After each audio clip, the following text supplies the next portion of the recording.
ये ठीक है। ओके बेटा, तो जो हमारा लास्ट वाला लेक्चर था ना, that was regarding to this sets, finite, infinite sets, countable, infinite sets. तो now today's our topic is from this relations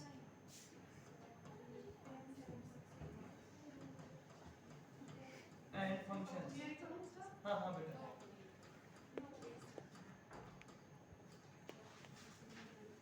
तो सभी लोग कंसंट्रेट करेंगे बोर्ड पे। तो जो हमारा टॉपिक है ना आज का, that is relations and functions. Now question arise कि what is meant by the term relation. तो सभी लोग देखना थोड़ा ध्यान से। You people are aware this is set A and the set A has a cardinality 1, 5 and 7. हाँ दीपा, जो set A है ना इसकी cardinality कितनी है बेटा? 3। तो आपने कहा n of A is equal to 3। and now अब जो set A है ना इसकी cardinality 3 है, जिसमें it is finite set है ना, और मेरे पास कोई दूसरा set है बेटा B, और you people are saying that there is the element A comma B। Somaiya आप बताना मुझे cardinality अभी। तो आपने कहा इसकी cardinality 2 है, इसकी कार्डिनलिटी 2 है। तो कुलसुम आप बता रीजन, अगर कार्डिनलिटी 2 है इसका मतलब क्या है? इसका इट इज मतलब फाइनाइट इनफिनाइट है। सेट। अगर बेटा कार्डिनलिटी डिफाइन नहीं है then it is infinite. Infinite set. Now you have a set A and set B, and set A contains the elements 1, 5, 7 and set B contains element A comma B. If we take product of two sets, this term A into B, this is called a Cartesian product. This is called, and this Cartesian product is like this: A into B is 1 comma A, 1 comma B, 5 comma A, 5 comma B, है ना बेटा? 7 comma A and 7 comma B. This Cartesian product is defined as product of two sets A cross B, and this A cross B is 1 comma A, 1 comma B, 5 comma A, 5 comma B, 7 comma A, 7 comma B. So Sumaya, you got this, that is the product of two sets, and this product of two sets is called Cartesian product. Now question arises, what is this Cartesian product? Cartesian product is this 1 comma A, this is an order pair, है ना? This 1 comma A, 1 comma B, these are order pairs. तो आप लोगों का question होगा कि sir what is meant by this term order pair?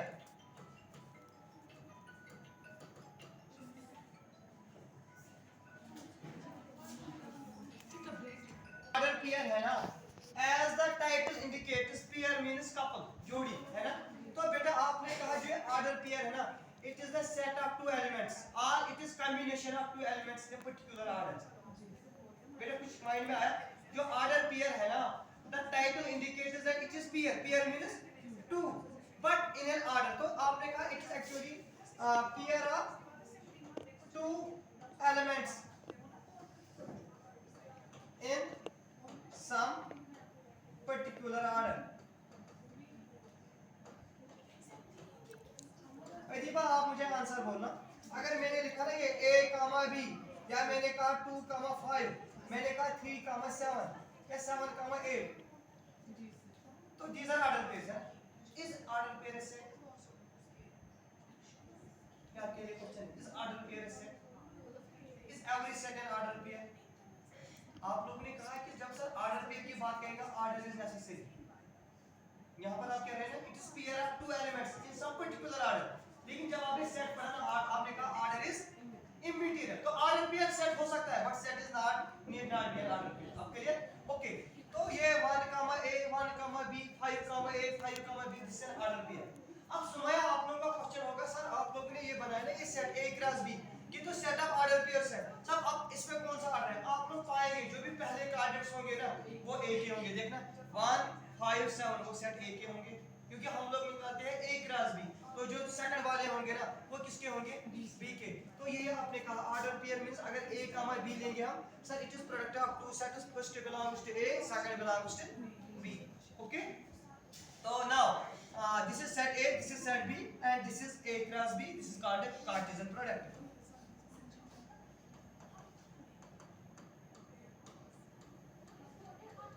हाँ, जो अब ये कार्टेशियन प्रोडक्ट है आप लोगों ने क्या कहा, ये कार्टेशियन प्रोडक्ट क्या होता है बेटा? Set of order pairs. यही कहा ना sir Cartesian product is nothing, it is actually product of two sets and that consist of set of order pairs. Okay, अगर आप लोग यहाँ पे कंसंट्रेट करेंगे ना, हमारे पास बेटा एक सेट है A, सेट A है 2, 5 और बेटा मेरे पास सेट B है, इसमें है 7, 8। अगर मैं आपसे कहूंगा A क्रॉस B निकाल निकाल के दो तो मुझे बोलना क्या मिलेगा। तो 2,7 बेटा, 2,8, हाँ बेटा 5,7 और 5,8, इज इट इट। अगर बेटा मैं आप लोगों से पूछूंगा b क्रॉस a निकाल के दो तो आपने कहा दैट इज 7,2, 8,2, हाँ ये 7,5 भी, तो 8,5, इज इट इट। तो यहाँ पर देखना a क्रॉस b, तो जो पहले कार्ड है वो a के होने चाहिए और जो यहाँ पे कार्ड है ना वो किसके होने चाहिए। तो आप लोगों ने कहा sir after this a cross b is not equal to b cross a, is it it बेटा। a cross b is not equal to, मैंने पूछा क्यों, क्योंकि आप लोगों ने कहा जब भी हम कार्डिनल प्रोडक्ट करेंगे बात तो ऑर्डर इज नेसेसरी है ना, we are this is the set of order pairs. तो बट हाउएवर मोरएवर आप लोगों ने ये भी कहा cardinality of a cross b होगी सर बराबर cardinality of b cross a, is true. यहां देखना cardinality of a cross b 1 2 3 और 4, cardinality of b cross a देखना वो भी 1 2 3 और, तो आपने कहा cardinality of a cross b is equal to cardinality of b cross a, but a cross b is not equal to Sumaya, you will get definitely an objective on this cardinal product, इसलिए मैं बार-बार repeat कर रहा हूं। आप लोगों को वहां दिया होगा सेट a और सेट b, तो लिखा होगा a cross b, which of the following is a cross b, या you will get an objective is a cross b always equal to b cross a, तो आप लोगों का आंसर होगा a cross b is not equal to b cross a and n of a cross b is always equal to n of, और एक point अगर आप लोग इस पे करेंगे ना कैसे n of a cross b is always equal to n of a into n of b, देखना n of a में कितने एलिमेंट है, 2, n of b में कितने हैं, 2 2 2 4, तो देखना n of a cross b में भी कितने होंगे, 4। Write down this like this, a cross b is equal to b cross a if and only if, तो नीचे ऑप्शन होंगे तो याद रखना a cross b is always equal to a cross b, b cross a के जब a set a equal to set b, जब set a किसके बराबर होगा, सपोज आपने लिया set a is equal to 1, 2 और set b भी लिया 1, 2, तो ये दो सेट इक्वल है ना। अब a cross b निकाल के दो तो मुझे पता क्या आएगा, आपने कहा मिलेगा 1, 1, 1, 2, set 2, 1 और 2, 2, इज इट इट। सो मैं आप b cross a निकालो वो भी यही मिलेगा ना बेटा, 1, 1, 2, 2, 1, 2, 2। तो a cross b is equal to b cross a and only if set a is equal to set b।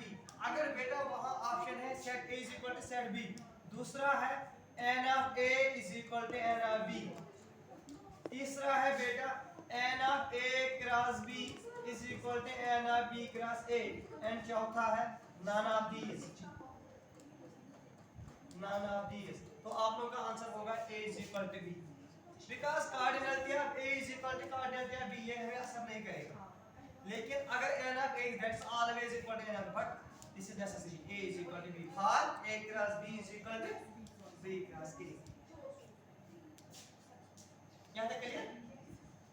Okay, now you people are aware about this term, if we have a set a and this set a is 1, 5, 7 and set b is beta say 2 and 3, अगर मैं आपसे पूछूंगा a cross b निकाल के दो तो बता बेटा क्या आएगा, 1, 2 बेटा 1, 3, 5, 2, 5, 3, 7, 2 and 7, 3, is it like that?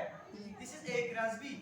अब बेटा मैंने a cross b का कोई भी लिया सेट से, आप लोगों ने कहा उसका नाम है r and this r is 1, 2, 1, 3, 5, 2, इतना लिया आप लोगों ने। मुझे बता सकता है आप में से कोई, आप लोगों ने सेट्स पढ़ा r और a cross b में क्या रिलेशन है, जो r है ये सबसेट है किसका, कार्टेशियन प्रोडक्ट का, जो r है ना it is subset of a cross b is like that है ना, जो r है ये किसका सबसेट है, a cross b का, तो a cross b क्या है, कार्टेशियन प्रोडक्ट। बेटा जो भी कार्टेशियन प्रोडक्ट का सबसेट होगा ना that is called relation, that is called relation. तो बेटा आप लोगों ने कहा any subset of a cross b is known as relation, यही हमारा टॉपिक था ना, what is meant bye relation.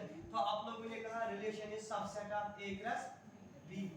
अब मुझे आप लोग इस चीज का आंसर दे दो, व्हाट इज दिस 5 आई के बारे में कोई पॉइंट आप लोग बोलो जो आपको अच्छा लगेगा, आई के बारे में हाँ, highest subset of every set, जो फाई है ना, इट इज सबसेट ऑफ, ये आप लोगों ने पिछली बार पढ़ा, हाईएस्ट सबसेट ऑफ, तो इसका मतलब जो ये फाई है ना, ये इसका भी सबसेट होगा, a क्रॉस b का, किसका सबसेट होगा, a क्रॉस b का। लेकिन सुमाया, अभी आप लोगों ने कहा आइमना, अगर सर a क्रॉस b का कोई भी सबसेट होगा, उसको क्या कहते हैं, तो फाई भी बन गया रिलेशन। तो बेटा you will get an objective, if a and b are two sets, then phi is phi a relation। आप लोग कहेंगे हाँ, phi is also a relation, this relation is called a null relation, null point याद रखना। आप लोगों ने कहा अगर हम a क्रॉस b का कोई भी सबसेट लेंगे, that is called a relation, phi is subset of every set, इसका मतलब a क्रॉस b का भी सबसेट होगा, तो phi भी बन गई रिलेशन। इस रिलेशन का क्या नाम दिया आपने, null relation। आप थोड़ा ध्यान से देखना, मैंने आपको एक और पॉइंट सिखाया, हर एक सेट अपने सेट का सबसेट होता है, every set is subset of. तो मुझे बता, जो ये a क्रॉस b है ना, ये a क्रॉस b का भी सबसेट होगा ना, लेकिन इसको कहते हैं इम्प्रॉपर, याद आया, इस वक्त ये इक्वल भी होगा, a cross b is subset of a cross b but equal. बेटा अभी आप लोगों ने कहा अगर हम a क्रॉस b का कोई भी सबसेट लेंगे, उसको क्या कहते हैं, रिलेशन। तो अब a क्रॉस b का तो a क्रॉस b भी सबसेट है, तो ये भी रिलेशन है, this relation is called universal relation.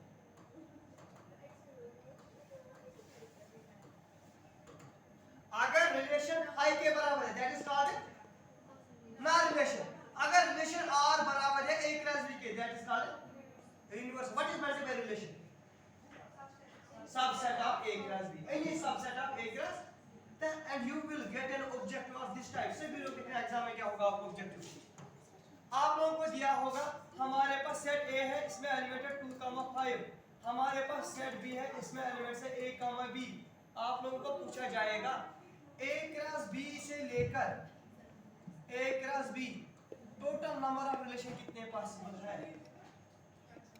अगर सेट a इतना है, इसमें दो एलिमेंट्स है, आपने कहा ये करेगा इंप्लाइज n ऑफ a में दो एलिमेंट्स है, this implies n of b में दो एलिमेंट्स है। आपको पूछे जाएंगे how many relations are possible from a cross b, from a to b, कितने रिलेशन पॉसिबल है, कोई बता सकता है मुझे, what is meant by relations, subset of a cross b। तो सबसे पहले हम a क्रॉस b निकालेंगे।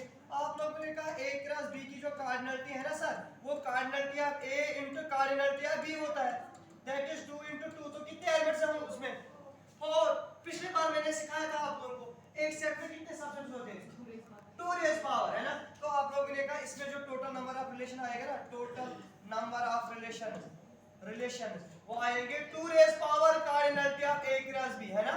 तो वो आएगा 2 रेज़ पावर 4, तो 16 होंगी बस। ये ऑब्जेक्टिव आएगा, एक सेट में 5 एलिमेंट है, दूसरे सेट में 4 एलिमेंट है, टोटल नंबर ऑफ रिलेशन कितने पास है, that is 2 rays power 5 into 4 that is 20। Okay, write down this.